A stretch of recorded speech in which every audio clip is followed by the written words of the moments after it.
Okay.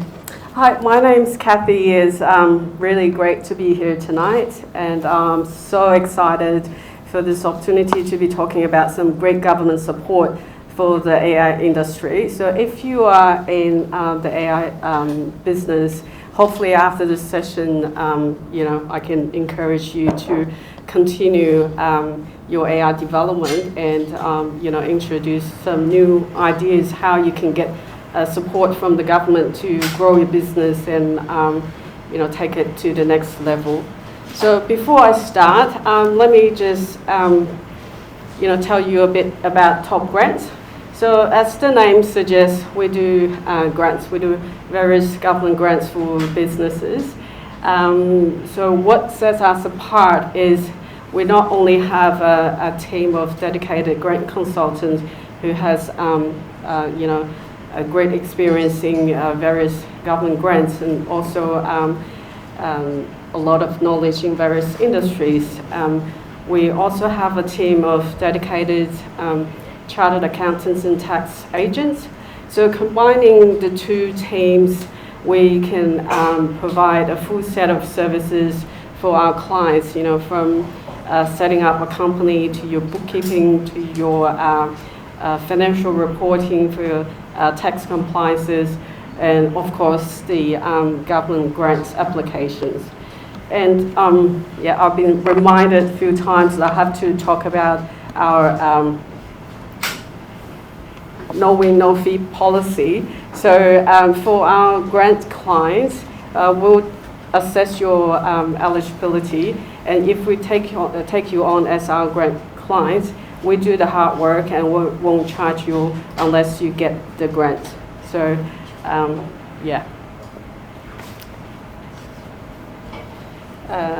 oops.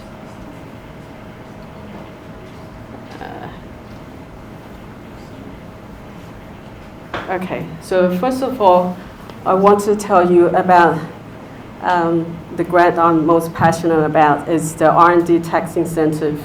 So what it is, put it simple, it's like a reimbursement from the government for your innovation efforts. So there are some basic criteria to qualify for this grant. So first of all, obviously you need to be undertaking some R&D activities which involves research and experimentation. Second is that you need to be spending over at least $20,000 in a single year. And then you also need to be operating as a PTY limited. So many new startup, people have great ideas. They start as a sole trader, obviously from cost and, it's just the most easy structure for you to start with. But if you are in the AI industry, if you are thinking about applying for the R&D tax incentive grants, you need to register as a company. And also the activities that the government require to be conducted within Australia. Okay, so what qualifies as R&D? So there you can see the top part is the government's definition. So it's core R&D activities, experimental activities. Its outcome cannot be known or determined in advance on the basis of current knowledge, information, or experience, but can only be determined by applying a systematic progression of work. So in plain English, it just means I need to generate new knowledge, and it needs to involve some degree of uncertainty. So if it's something that you already know it will be successful, it's probably not going to qualify for this. So why I say I'm most passionate about this grant, because it's a really generous and it's a real benefit to the business owners. If you spend the qualifying expenses on R&D activities, so what you can get is potentially up to 43.5% cash rebate. So that's the real cash back into your hands. So you can see here is some examples of the different company status and how much and what you can get. So like I said, the top is 43.5% cash refund. One important tip I must say is you need to be spending the money first and then get the rebate from the government. So why I mention this, because many people, when you start a startup, you don't pay yourself a salary, right? But remember that your time invested in the business is very valuable, and especially for R&D purposes, you need to pay yourself a salary in order for the government to repay you back. So obviously paying yourself salary involves a lot of tax implications, so make sure you talk to your accountants or talk to us and make good planning, because this is to help you but not to create other issues. So how do you claim the R&D tax incentives? It's a two-stage process. So first, you have to register your activities with AusIndustry. So there's a portal that you go online and fill out your activities. So you need to describe the outcome where the outcome cannot be predicted in advance, and also you need to describe the purpose is to generate new knowledge. And in the application itself, actually, you need to provide other things like what kind of experiments you've done and the results of those experiments. So after that, if it's approved, you get a unique number from AusIndustry, and the next step is for you to work with the accountants and to work out how much you have spent on the R&D activities. Once you get that schedule of expenses, you can include that in your tax return for the company's tax return and lodge with the tax office, and then you'll get the refund from the tax office. Yes, there's a time limit. You have to apply by the 10th month after end of the financial year. So for the 23 financial year, the deadline was just 2 days ago. So our team was very busy helping all the clients to make sure everything was submitted.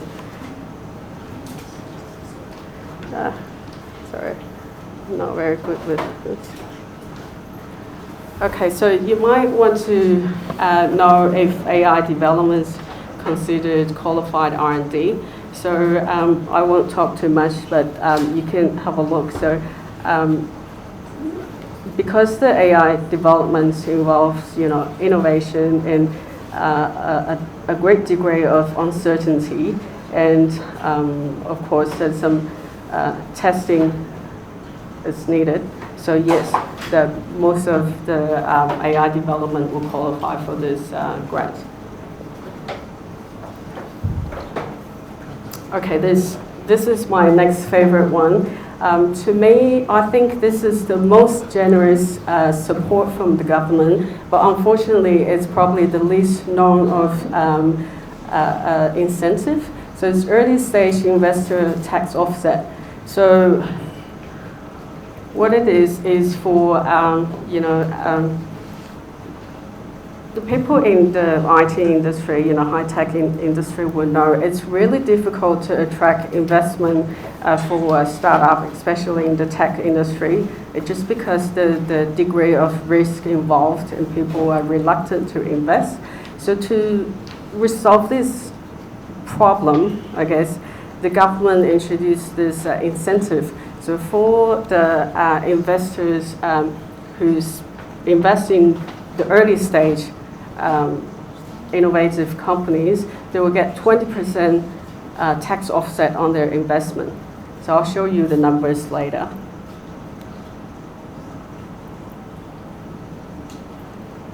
Oops. Okay. So say if the investors put $1 million as the share capital in this early stage AI company, they are entitled to 20% tax offset. So what that means is they can use that tax offset to reduce their tax liability. So say if you have 50,000 tax payable for that tax year, and you have a credit, you can reduce that tax payable, and potentially can reduce to zero. And these investments will also qualify for what's called modified capital gain tax treatment. So if you hold the shares over 12 months, but less than 10 years, when you sell the shares, those capital gains you make on those shares can be disregarded. That means, it doesn't matter how much you make from that, it's disregarded. You don't have to pay any tax on that. So it's really great and very generous tax incentive from the government. And if you are in the AI industry, if you are looking for investments, this is something that you can tell the potential investors to attract more funding from them.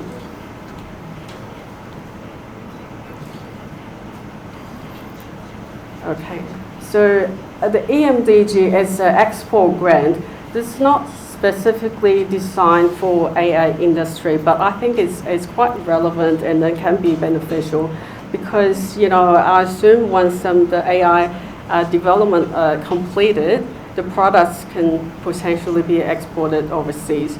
So this is the government's way to help you to explore that overseas, global market, to help with your marketing and promotion costs. So say if you are going overseas for trade shows and to, to introduce your products, you can get the support from government for this. But this is a little bit different than the R&D tax incentive because this pool of money is limited. So if you want to get this, you really need to get in fast and follow all the rules and make sure you lodge all the applications, the milestone, everything in time. Okay. So we had people ask us, if I know my business and if I know these the R&D activities, can I apply for the grants myself? The answer is yes, of course you can. But I think a better question is, should you be applying them yourself? If you look at the various grant requirements, they're often quite complex, and the regulations are ever-changing. So my advice is to get the support from the professionals because they have the experience in the grant applications. They understand the intricacies of these applications, and they'll help you to answer them correctly. And also they are more time efficient, so you can use your time more wisely on the other things, your core business activities, and to build your business, and leave this work to the right people to do it. And again, like top grants, if we offer no win, no fee policy, why not? Use your time somewhere that's more valuable, then you can leave the hard work to us. So I think that's all from me. I'm so sorry, it's so hard to offer this. So that's us, that's the contact details. So this is just a brief introduction of all the different grants that's available. Now, obviously, there will be a lot of other legislations, all the details involved in this. But if you want to know more about this, or if you want to us to assess whether what you are doing now will qualify for any of the government grants, feel free to reach out to us during the break. Thank you so much.